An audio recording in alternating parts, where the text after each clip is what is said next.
Okay, so this is the PowerPoint on solution concentrations and colligative properties.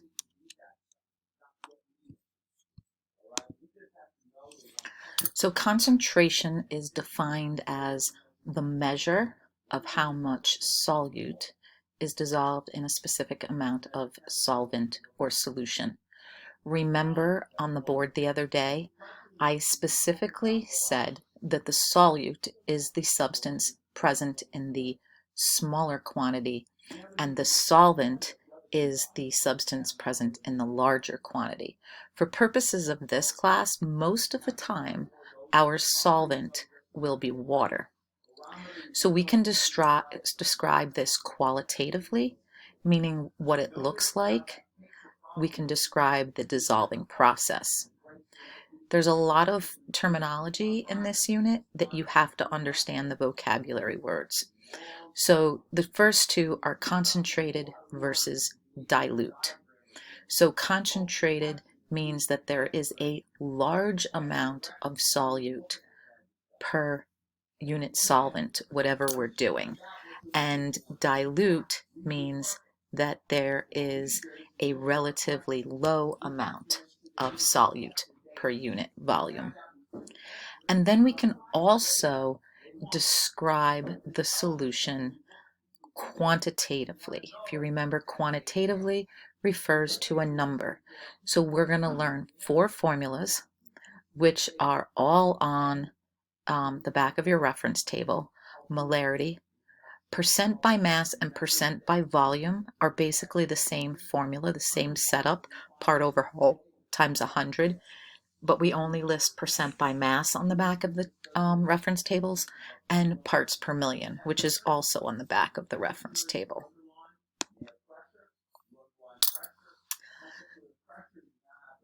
Molarity is defined as the number of moles of solute per liter of solution, and this is on the back of your reference table. It's also known as molar concentration. It has the capital M as its unit. One thing that I want you to make sure of is that sometimes this is a one-step problem or a two-step problem. So that you might be given the moles and you might be given the liters, or you might be given the moles and you might be given milliliters and you have to change milliliters to liters. Or you might be given grams, which you have to change to moles first and then divide it by your liters. So there's a couple of ways that the problem can present itself. We've already calculated moles back in the fall. We used the moles equals given mass over gram formula mass calculation, so you may be using that again. Some different ways that the concentration can be expressed is 6 capital M, so 6 molar HCl. It might be written out 6 molar HCl. And it also means 6 moles of HCl in 1 liter of solution. Remember, when we say moles of solute over liters of solution, the solution includes the solute and the solvent. So if it says 25 mils has been added to 250 mils of water, then you have to add them. 25 and 250 for a total of 275. If it says that 25 grams was added and the total volume is 250, then we don't have to add them. So it's a matter of semantics, and that means you have to read.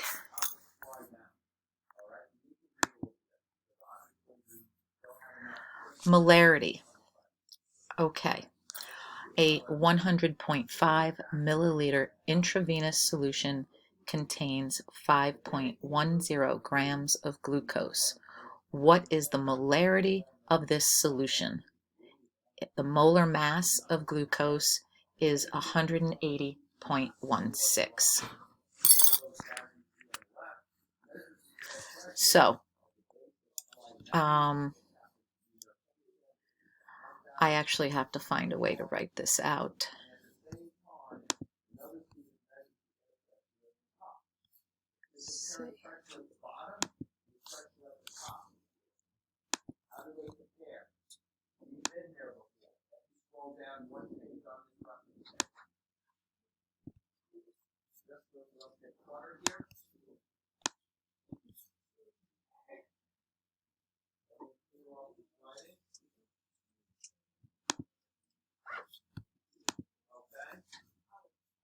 Let's see. And you will notice we had a lab where we plotted information about layering of the atmosphere. We plotted temperature. We also plotted pressure. We also plotted water vapor. So if we look at what goes on with pressure, and what we did in our lab, you can see that when elevation goes up, the pressure goes down. The higher you are, the less pressure there is. So when you're looking to answer this question, you can see at the bottom it's 1,015. Your answer has to be a value that's less than that. So choice number 1 is the same, not less. That's wrong. Choices 2 and 4 are bigger. So it's real correctly identified. Number 2 is correctly less. Now let's talk about, once again, we say, oh,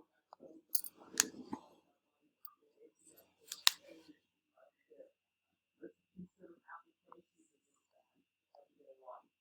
That's the higher we go, the less press. You say, I'm not trying to know these.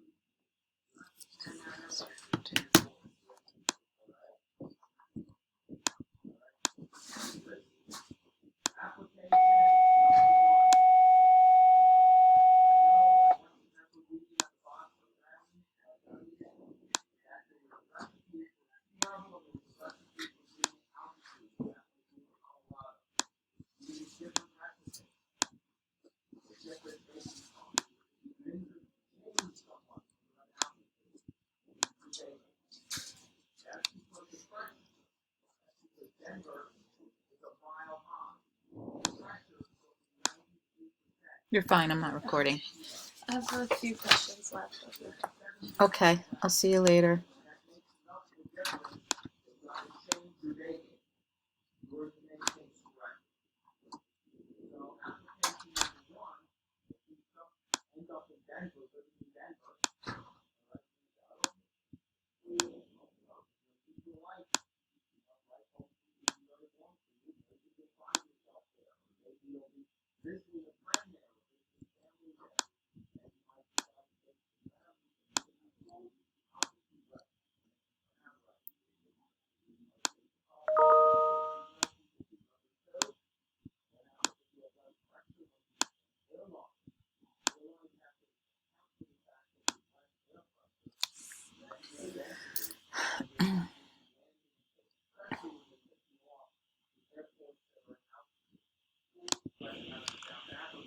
Okay, so you can see here that to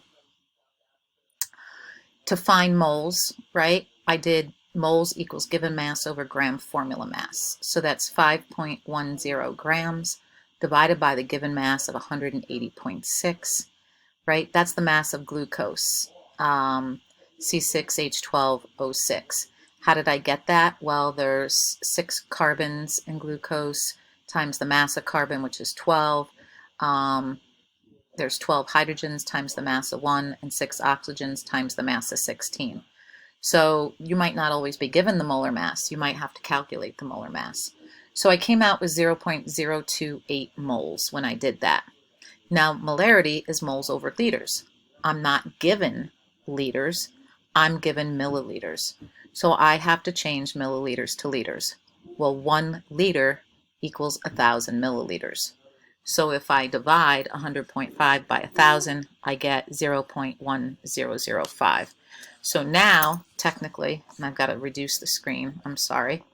Now I can put in my moles. So 0.028 moles divided by my liters, which is 0.1005. And you can tell that I'm going to get a small number. It's a sad 5, sorry about that, because they're both less than 1, all right? And I get 0.28, 0 point. So this is 0.28 molar. And that's my final answer. So I had to go through quite a few steps to get this answer. Okay. Let's look at the next slide. Again, pause me anywhere you need to so that you can copy this down. I'll also put the recording in chat in case you miss any of it.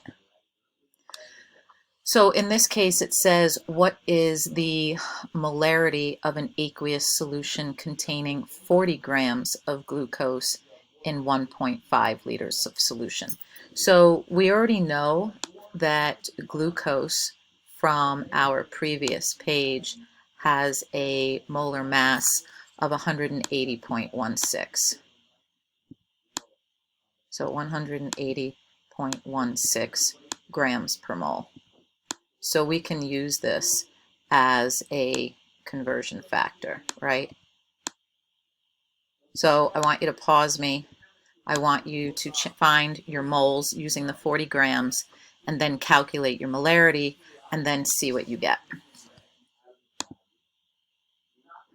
Okay, so the first thing that you needed to do was find your moles. So that's going to be your 40 divided by the gram formula mass, 180.16. You should have gotten 0.222 moles. Molarity is moles divided by liters. I didn't have to do anything in this problem because I already had liters. So I just had to divide my moles by my liters. I get 0.148, which we can round to 0.15 molar. All right, let's look at the next problem here. What is the molarity of a bleach solution containing 9.5 grams of sodium hypochlorite? So here, right, you don't have moles, and I didn't give you the gram formula mass. So the first thing that you need to do is you need to figure out the gram formula mass of this, the NaOCl. I told you 1 liter, so you know your volume. So again, you've got to get your moles, and you have to, in order to get your moles, you have to get the gram formula mass of NaOCl first. So pause me, do that, and then continue.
All right, so I figured out my gram formula mass of sodium hypochlorite. I had 1 sodium, 1 oxygen, and 1 chlorine. So you can see I got a mass of 74.5. You may have used 74, so our answers might be slightly different. I always, you know, in that one, I always use 35.5 for chlorine. So I took my grams, my 9.5, divided it by my gram formula mass of 74.5, and I got 0.128 moles. To calculate molarity, it's moles divided by liters, and since it was only 1 liter, my molarity in this case is the same as my moles. So check your work, get it written down, and then press continue.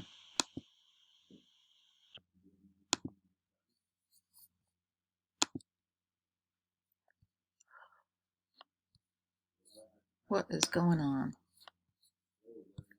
Okay, sorry about that.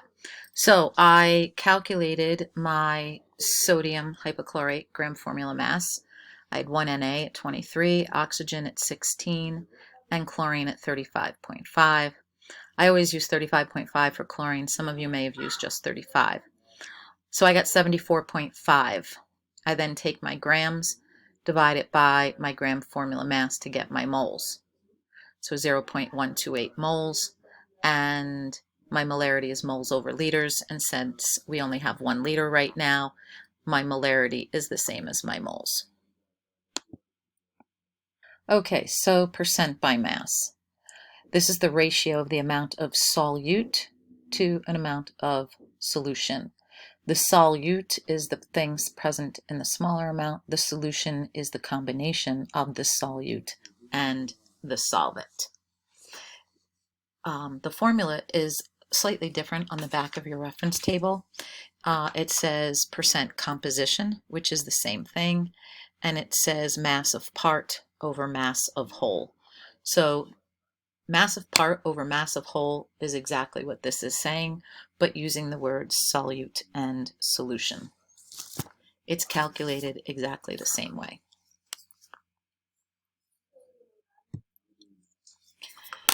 In order to maintain a sodium chloride concentration similar to ocean water, an aquarium must contain 3.6 grams of sodium chloride per 100 grams of water. So this is our part, right? That's what's present in the smaller amount. And our whole is going to be the same thing. It's going to be the whole thing, sorry. So our percent is going to be the 3.6 over the 3.6 plus the 100. So that's going to be 103.6. And a reason why students get this wrong is after you divide these two numbers, you need to hit the equal sign so that you get the right answer. Your calculator does not know the order of operations.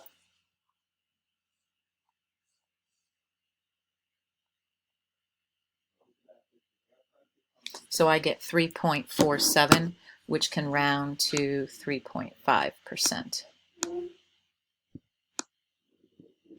This type of problem is pretty straightforward, a lot easier than the molarity problem. All right, let's look at another one.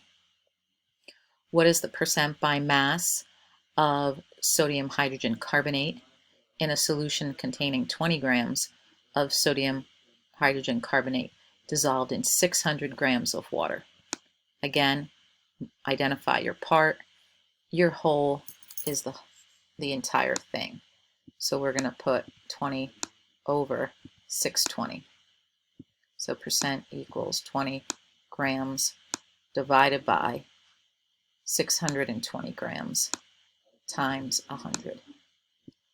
Again, 20 divided by 620 equals multiplied by 100 equals. You have to be smarter than your calculator.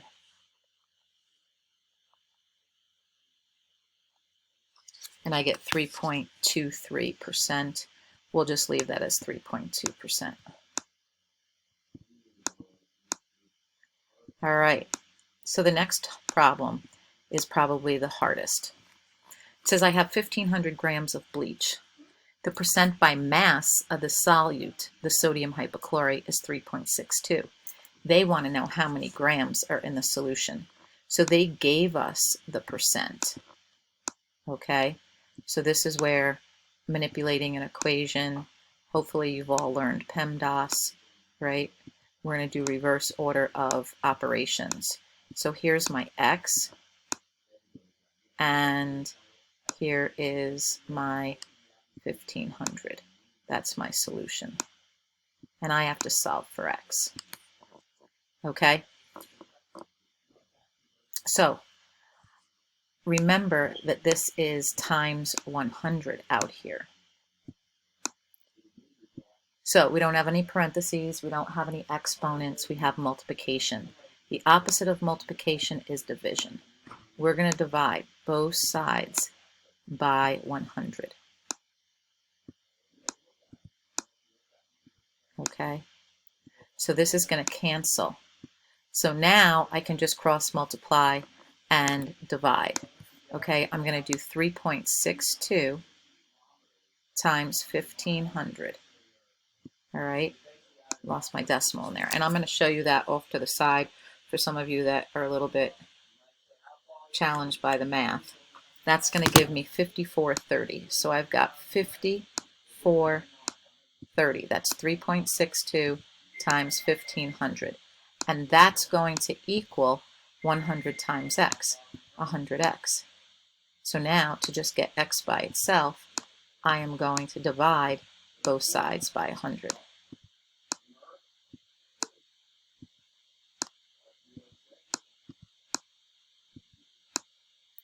So if I divide 5430 by 100, I get 54.30.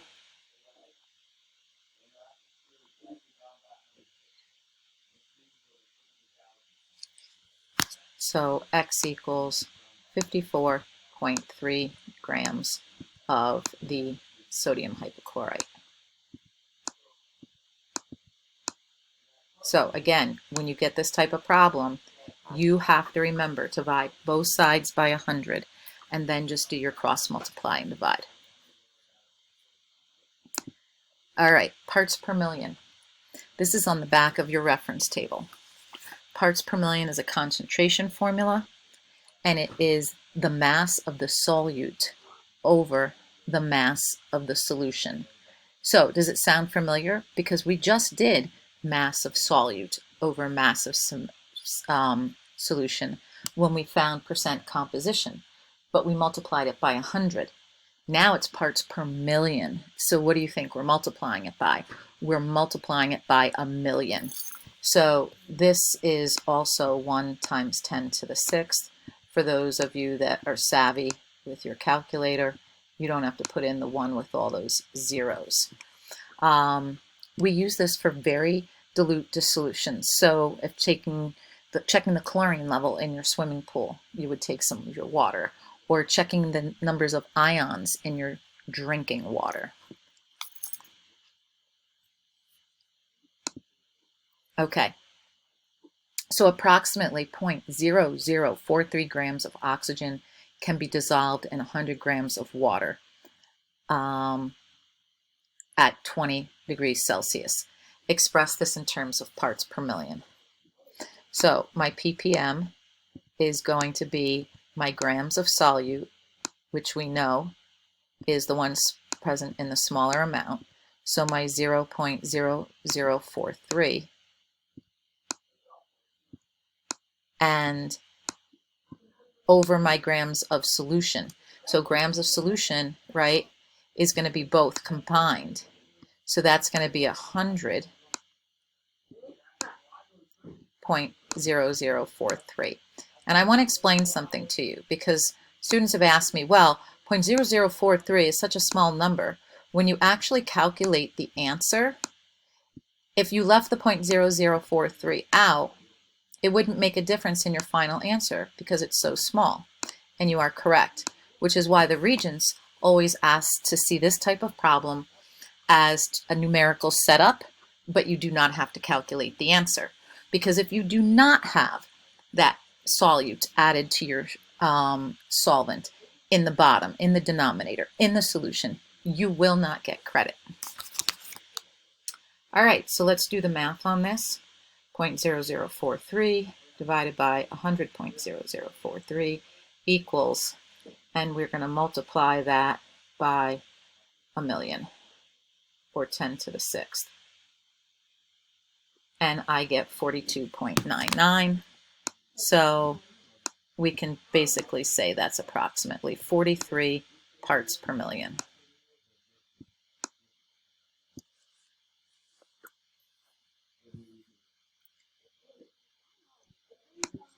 Okay, here's another one. Carbon dioxide gas has a solubility of 0.0972 grams per 100 grams of water at 40 degrees Celsius. Express this concentration in parts per million. Okay. So again, parts per million is going to be equal to our grams of solute over our grams of solution times 1,000,000. Don't forget to add the two together.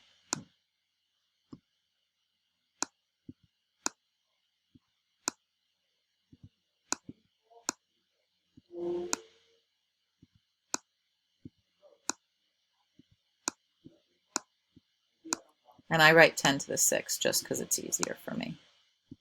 So when you put this in the calculator, you should make sure that you're getting the same thing that I'm getting.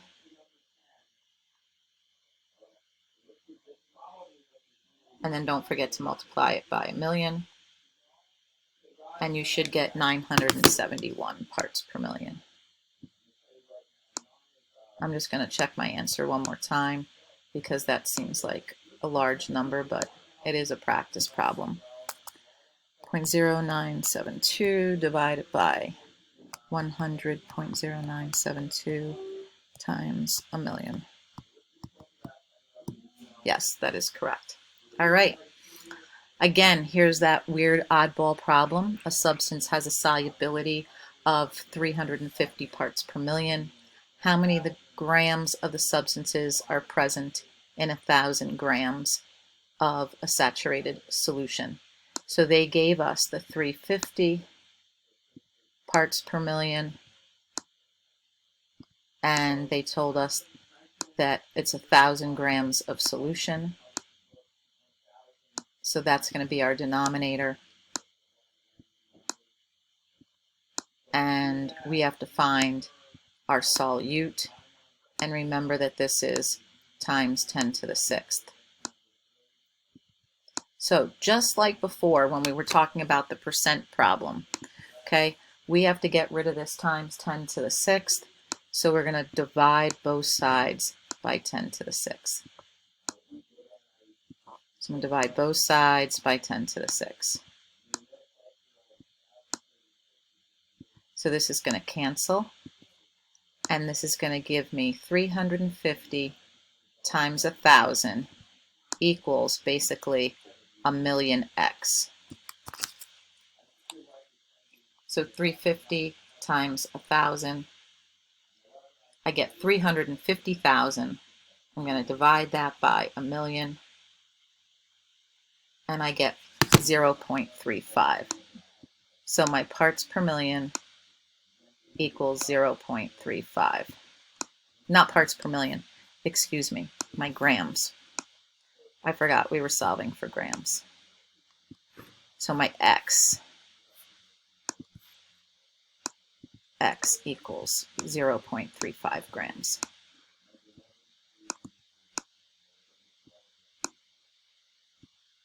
Sorry about my slow writing today.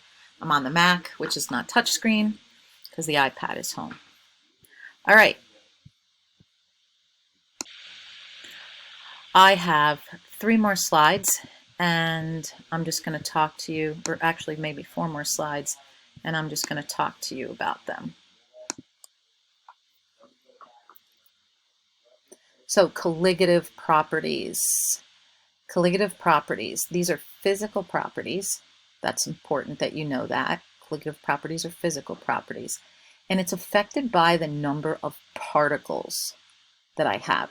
Doesn't matter the identity, okay? So I could have NaCl, MgCl2, that doesn't matter, but the number of particles is important. So this is going to include vapor pressure, boiling point, and freezing point.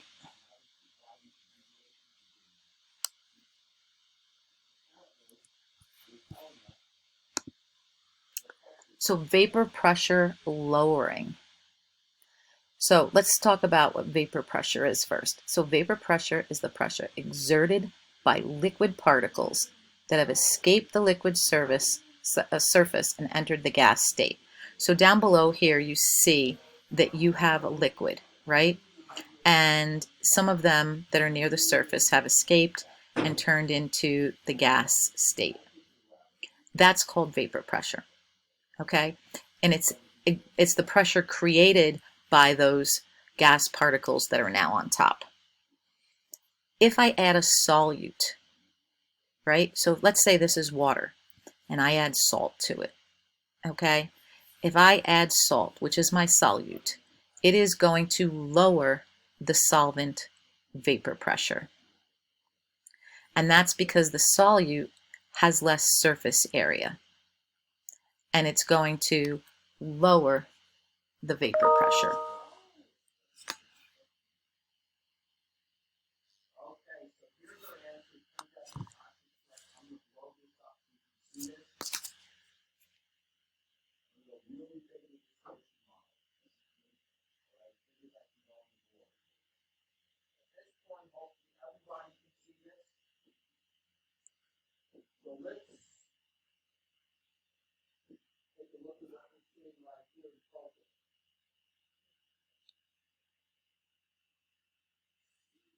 Was Tasha correct? The answer is correct. You can see that when you have a 196, your size reference table comes to our rescue. If you tell me explicitly you see something listed as 196, that just means that they took the last three digits off 1019.6. So from that information alone, you can double check and see whether she was right. So you see the 058. Okay, let's continue. Hopefully you got that down. Boiling point elevation. Boiling occurs when the vapor pressure of the substance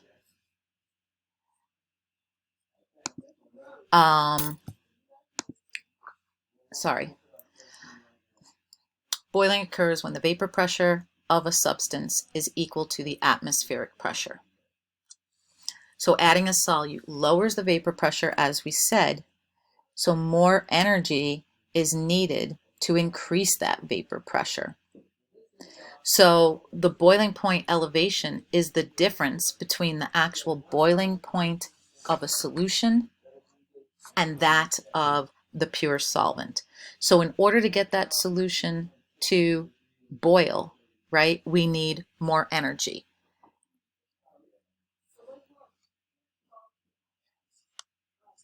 And the last one is freezing point depression, which is the opposite of that. At a substance's freezing point, the particles no longer have enough energy to overcome forces holding them together. So in a solution, those solute particles block the solvent from feeling pull of the attractive forces. So this allows it to stay in a solution as a liquid longer or below the solvent's freezing point. And the difference in the freezing point is called the freezing point depression. So that's that difference between the actual freezing point of the solute and the freezing point of the solution. All right, and that's it. Next thing you see is off in the upper left-hand corner, the temperature is listed